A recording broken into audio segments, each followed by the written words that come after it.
26,000 চাকরি বাতিল মামলা একটা নতুন দিকে টার্ন নিতে চলেছে।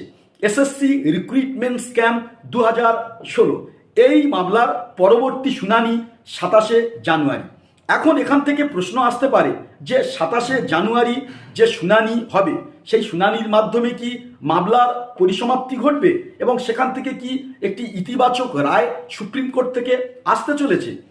তো আপনাদেরকে জানিয়ে রাখি যে গত 15ই জানুয়ারি সুপ্রিম কোর্টে যে হেয়ারিং হয়েছিল বা শুনানি হয়েছিল সেখান থেকে কিছু আপডেট উঠে এসছে যে জায়গাগুলো থেকে একটা জটিলতার জায়গা তৈরি হয়েছে বলে ব্যক্তিগতভাবে আমি মনে করি। প্রথমত যেটা বলার বিষয় যে এই যে হেয়ারিং হয়েছিল এখানে চাকরিচ্যুত নবম দশমের যারা শিক্ষক আছেন তাদের উকিল সওয়াল করেছেন, তার পাশাপাশি যোগ্য শিক্ষক শিক্ষিকাদের উকিল তারাও সওয়াল করেছিলেন। এছাড়াও এসএসসির পক্ষ থেকেও উকিল ছিল, তারাও সওয়াল করেছেন। মধ্যশিক্ষা পর্ষদের তরফ থেকেও পার্টি করা হয়েছিল এই সওয়ালে। ফলে প্রত্যেকের চরিত্র, প্রত্যেকের বক্তব্যের মধ্যে অনেক পরস্পর বিরোধী তা লক্ষ্য করা গেছে, যে জন্য করে একটা জটিল জায়গা তৈরি হয়েছে। এমনকি সুপ্রিম কোর্টের প্রধান দুই বিচারপতি তারাও কিন্তু বিহ্বল হয়ে পড়েছিলেন যে কি বলছে কি হচ্ছে, তারাও নিজেরাও বুঝে উঠতে পারছিলেন না। হয়তো আপনারা একটু লক্ষ্য করে দেখেছেন মাঝে মধ্যে বিচারপতি তিনি কিন্তু মাথায় হাত দিয়ে যেন একটু থেমে রয়েছেন বা একটু যেন উদাস হয়ে পড়েছেন, বা হয়তো ভাবছেন যে কি হবে, কি এই মামলার চূড়ান্ত পরিণতি কি।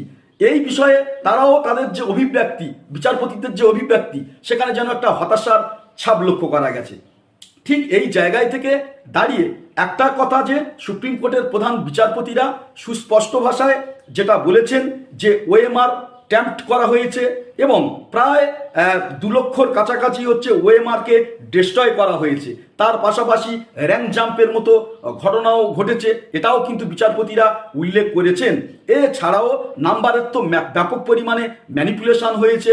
কম নাম্বার পাওয়া ক্যান্ডিডেট তারা কিন্তু র্যাঙ্কিংয়ে এসে তারা চাকরি পেয়েছেন, আর যোগ্য যারা তারাও হয়তো তাদের নাম্বার বেশি তারাও কিন্তু চাকরি পাননি। ফলে এই যে পুরো মেরিট লিস্ট, সেই মেরিট লিস্টের মধ্যে কিন্তু একটা ব্যাপক ধোঁয়াশা লক্ষ্য করা গেছে।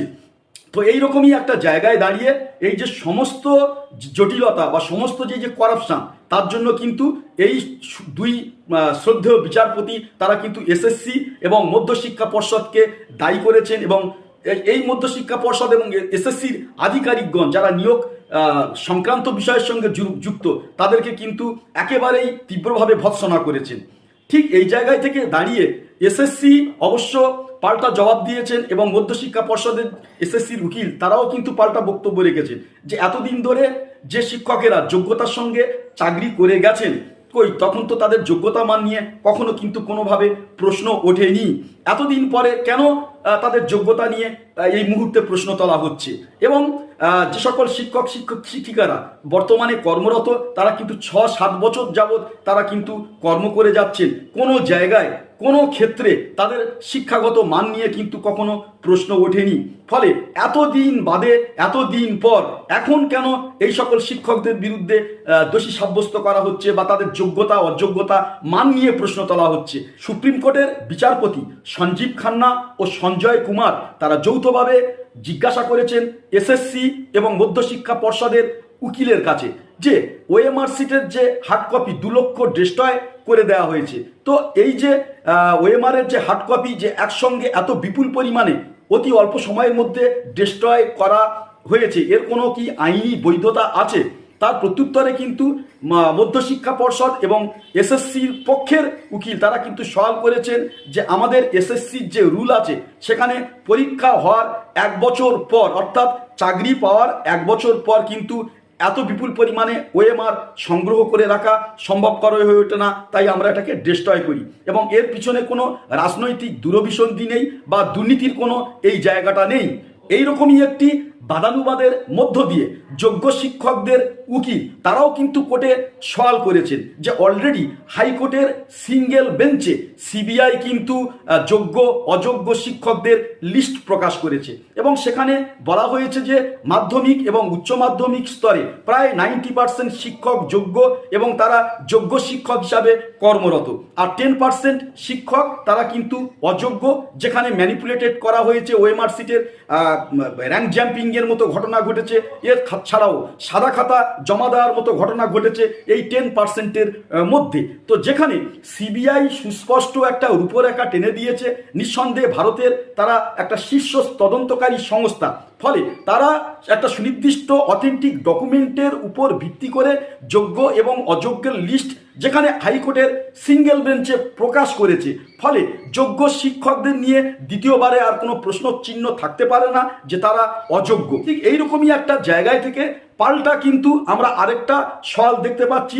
9-10 সেকশনের কর্মচ্যুত শিক্ষক বা যারা হচ্ছে চাকরি অলরেডি হারিয়েছেন তাদের পক্ষের উকিল সওয়াল করেছেন। তারা বলছেন যে বর্তমানে যেখানে ওএমআর সিট নেই, যেখানে র্যাঙ্ক জাম্পিংয়ের মতো ঘটনা ঘটেছে, যেখানে সাদা খাতা জমা পড়ার মতো ঘটনা ঘটেছে এবং ব্যাপক পরিমাণে ওএমআর স্ট্যাম্পড করা হয়েছে, ঠিক এই জায়গায় থেকে দাঁড়িয়ে বিষয়টা যখন একটা জটিল পরিস্থিতি জটিল জায়গায় গিয়ে দাঁড়িয়েছে, ঠিক এই জায়গায় থেকে সব বিষয়গুলো যেখানে প্রমাণিত হয়নি, সব বিষয়গুলি যেখানে জলের মতো পরিষ্কার নয়, ওএমআর সিট যেখানে নেই, ওএমআর সিটের হার্ড কপি যেখানে একেবারে হচ্ছে অনুপস্থিত, ঠিক এই জায়গায় থেকে দাঁড়িয়ে কোন ডকুমেন্টের উপর ভিত্তি করে আমাদের মক্কেলদের হচ্ছে চাকরি চলে গেল এবং তাদেরকে অবৈধ হিসাবে ঘোষণা করা হলো। এইরকমই একটি পরিস্থিতিতে সুপ্রিম কোর্টে কিন্তু সওয়াল শেষ হয় এবং পরবর্তী শুনানির ডেট ঘোষিত হয় 27শে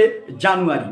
ঠিক এই জায়গায় থেকে আমরা একটা জিনিস লক্ষ্য করছি, একদম সত্যি বলতে গেলে কি অত্যন্ত আমরা মর্মাহত যে যোগ্য শিক্ষকেরা তারা তাদের তো যোগ্যতার পরিচয় দিয়ে তারা কি চাকরি পেয়েছে, তাদের কি দ্বিতীয়বারের জন্য কি তাদের যোগ্যতা পরিচয় দিতে হবে, এটা তো অবশ্যই একটা প্রশ্নচিহ্ন রয়েই যাচ্ছে।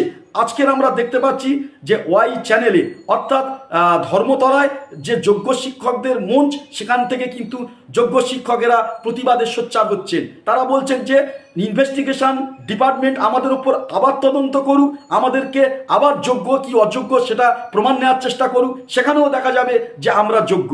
একদিকে যেমন বিভিন্ন নিউজ চ্যানেলে দেখানো হয়েছে যে কিছু হয়তো ব্যক্তি তারা নিজেদেরকে যোগ্য হিসাবে প্রতিপন্ন করার জন্য কোন একটা জায়গায় গিয়েছিলেন এবং সেখানে তাদেরকে প্রশ্ন করা হয়েছিল যে দুর্গা বানানটা কি, সরস্বতী বানানটা কি। হয়তো তারা ফ্রাস্ট্রেশনের কারণে বা টেনশনের কারণে বা মানসিক চাপের কারণে হয়তো কোনো কারণে হয়তো বানান মিস্টেক হতে পারে বা বানান ভুল হতে পারে, কিংবা হতে পারে যে 10% যে অযোগ্য শিক্ষক তার মধ্যেও হয়তো হলেও হতে পারে। এ নিয়ে কিন্তু প্রশ্নচিহ্ন রয়েই যায়। কিন্তু এটাও তো প্রমাণিত ধর্মতলায় ওয়াই চ্যানেলে যে হাজার হাজার যোগ্য শিক্ষকেরা আন্দোলন করছেন, তাদের মধ্যে কিন্তু অনেকেই বহুবার চাকরি ছেড়ে দিয়ে বিভিন্ন চাকরি ছেড়ে দিয়ে এই এসএসসির মাধ্যমে 2016 প্যানেলে তারা চাকরি পেয়েছেন। আবার এমনও দেখা গেছে মাধ্যমিক উচ্চ মাধ্যমিক এবং স্নাতক স্তরে এবং মাস্টার ডিগ্রি স্তরে হয়তো ওই লেভেলগুলোতে তারা এক একটা র্যাঙ্কার ছাত্র বা মেধাবী ছাত্র। এটা কিন্তু জলের মতো পরিষ্কার। এই যে যোগ্য অযোগ্য, অবশ্যই বর্তমানে যে আমরা দশকে পৌঁছেছি, টেকনোলজি যেখানে এত উন্নত হয়েছে, এত প্রযুক্তিবিদ্যার বাড়বাড়ন্ত, সেই জায়গায় থেকে দাঁড়িয়ে যোগ্য এবং অযোগ্যর পৃথকীকরণ যে করা সম্ভব সেটা কিন্তু আমরা মনে করি। পরিশেষে একটাই আমি কথা বলি যে যারা অপরাধী প্রমাণের অভাবে ছাড়া পেতে পারে, কিন্তু একজন নিরপরাধ মানুষ যাতে কোনো প্রকার শাস্তি না পায়, এটা আমাদের সংবিধানের কথা। ঠিক এই জায়গায় থেকে দাঁড়িয়ে আমরা চাই যোগ্য এবং অযোগ্য ব্যক্তিদেরকে, যোগ্য এবং অযোগ্য শিক্ষকদেরকে পৃথকীকরণ করা সম্ভব এবং এক্ষেত্রে সরকার, এসএসসি, মধ্যশিক্ষা পর্ষদ, সিবিআই এবং পরিশেষে আমাদের মহামান্য বিচারপতি যেন মানবিক দৃষ্টিভঙ্গি থেকে বিষয়টা পর্যালোচনা করে সঠিক সিদ্ধান্ত এবং সঠিক রায়, এই রায়টা যেন অবশ্যই যোগ্য শিক্ষকের পক্ষে যায়।